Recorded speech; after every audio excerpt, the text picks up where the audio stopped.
रामकृष्ण महिमा। लेखक अक्षय कुमार सेन।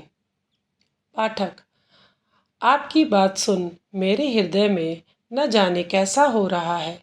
मुझे लगता है मानो मैं अभी ही रामकृष्ण देव को पहचान लूँगा। एक बार और कहिए, उन्हें पहचानने का क्या उपाय है? भक्त, मैं तुम्हारा आग्रह देख अच्छी तरह समझ पा रहा हूँ कि तुम पर रामकृष्ण देव की अपार कृपा है भाई। मैंने अभी ही तुमसे कहा कि भगवान के अवतार का कोई विशेष लक्षण नहीं है। यदि वे पहचान करा दें तभी उन्हें पहचाना जा सकता है, नहीं तो उन्हें पहचानने की सामर्थ्य भला किसमें है? रामकृष्ण देव के श्रीमुख से सुना है कि जब राम वन को गए तो उन्हें केवल 7 मुनि ही पहचान पाए थे कि ये वही पूर्ण ब्रह्म सनातन है, और जो दूसरे सब यही जानते थे कि वे राजा दशरथ के पुत्र हैं। श्री कृष्ण रहस्य नामक एक प्राचीन संस्कृत नाटक है।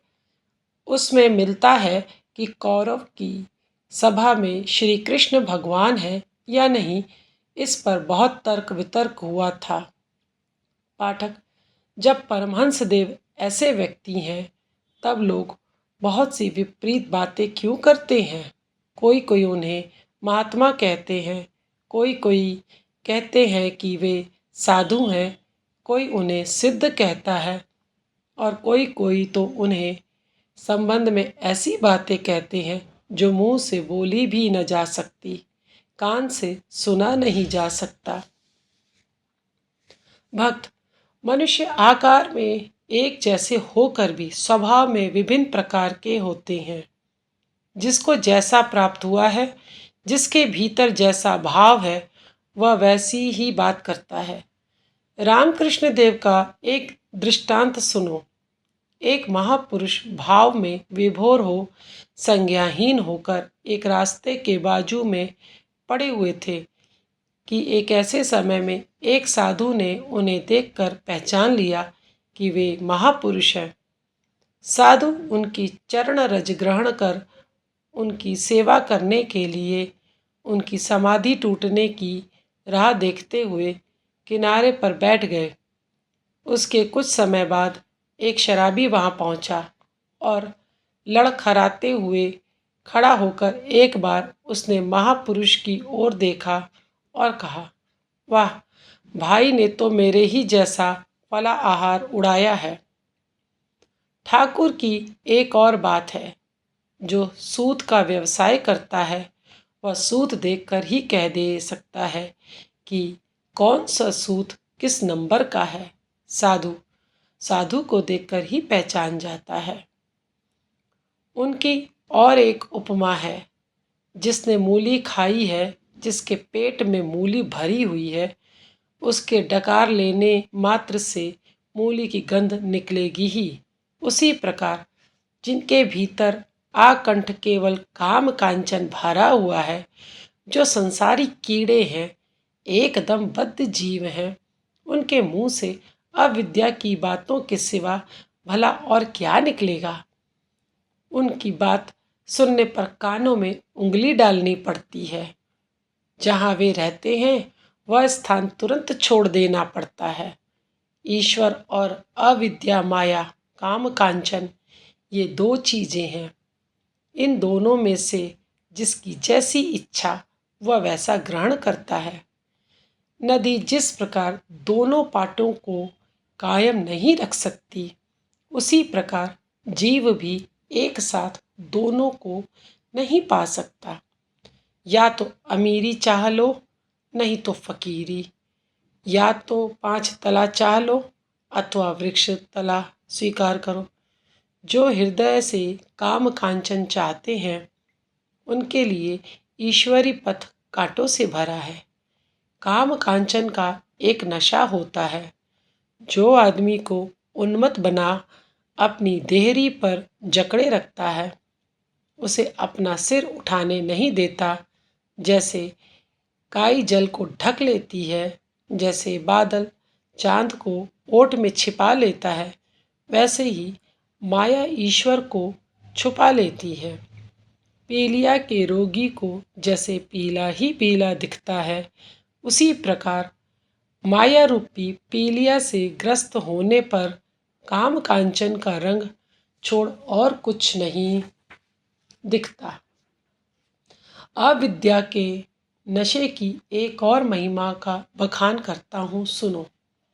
यह नशा बुद्धि का नाश कर ज्ञानेंद्रियों की बलि चढ़ा मनुष्य को एकदम भेड़ बना देता है।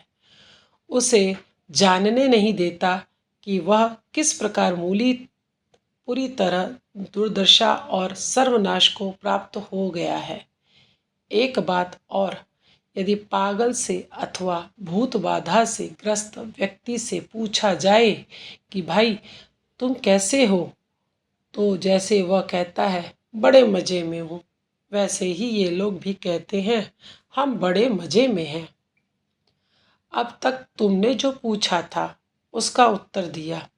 अच्छी तरह विचार कर देखो, काम कांचन का नशा दूर नहीं होने से ईश्वर के मार्ग पर बढ़ने का, ईश्वर को प्राप्त करने का कोई उपाय नहीं है। इस नशे में चूर व्यक्ति किसी सिद्ध पुरुष का दर्शन होने पर उनके प्रति श्रद्धा दिखाना तो दूर की बात, उनकी कटु निंदा में ही लगा रहता है। जो घोरतर बद्ध जीव हैं, वे ही परमहंस देव की निंदा करते हैं। पाठक, नशा फिर जाए कैसे? भक्त, रामकृष्ण देव ने बढ़िया दवाई बता दी है और उनकी कृपा से वह दवाई भी आजकल सहजता से मिल जाती है। दवाई है साधु संग। ठाकुर की उपमा है, यदि कोई भांग या गांजे के नशे में बेहोश हो जाए तो उसको चावल का धोवन पिलाने से जैसे नशा दूर हो जाता है, वैसे ही जो अविद्या के नशे में चूर है उसके लिए साधु संग एकदम रामबाण दवा है। पाठक, काम कांचन का नशा दूर करने के लिए जिनके स्त्री बच्चे हैं, नौकरी कारोबार है, उन्हें क्या उनका त्याग करना होगा?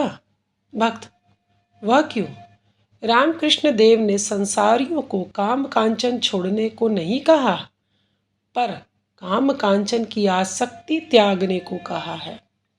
उन्होंने कहा है, काम कांचन को हृदय में स्थान मत दो, काम कांचन के ऊपर उतराते रहो। जानते हो कैसे? जैसे नाव नदी पानी के ऊपर रहे तो नाव की कोई हानि नहीं होगी, पर यदि पानी नाव के भीतर घुस जाए तब तो नाव का सर्वनाश ही है। धर्म पत्नी को भगवत प्राप्ति में सहायक समझो। एक या दो संतान होने पर भाई बहन के समान रहो और दोनों ही हमेशा भगवान की सेवा करो। काम कांचन को दाल रोटी प्राप्त कराने का साधन समझो। यह संसार ईश्वर प्राप्ति के पथ पर बड़ा सुरक्षित स्थान है। रामकृष्ण देव संसार की तुलना किले से करते थे। जिस प्रकार किले के अंदर से लड़ाई करने पर दुश्मन की गोलाबारी तथा अस्त्र आदि से शरीर का बचाव होता है, भूख प्यास लगने पर खाने पीने की व्यवस्था रहती है और फिर दूसरी ओर शत्रु से युद्ध करना भी संभव होता है, उसी प्रकार संसार में दाल रोटी की व्यवस्था होने से समय पर भोजन मिल जाता है। धर्मपत्नी के साथ सहवास में भी कोई दोष नहीं होता और फिर परिवार के आत्मीय स्वजनों की सेवा में भी कष्ट के समय उपलब्ध हो जाती है। सब छोड़ छाड़ कर निकल जाने से ये सब सुविधाएं नहीं होती, पर आवश्यकताएं सभी बनी रहती हैं। फिर भी इसमें एक बात है, पहले संसार को समझ लेना चाहिए, तब फिर इसमें प्रवेश करना चाहिए, नहीं तो बड़ी मुश्किल होती है। एक अनाड़ी व्यक्ति का संसार में प्रवेश करना और हाथ में तेल लगाए बिना कटहल काटना एक ही बात है। हाथ में तेल लगाकर कटहल काटने से जैसे उसका दूध हाथ में नहीं चिपकता, उसी प्रकार मन में ज्ञान भक्ति का लेपन कर संसार में प्रवेश करने से काम कांचन की आसक्ति की लपेट में नहीं पड़ना पड़ता। पहले ज्ञान भक्ति का अर्जन करना चाहिए, फिर संसार में प्रवेश।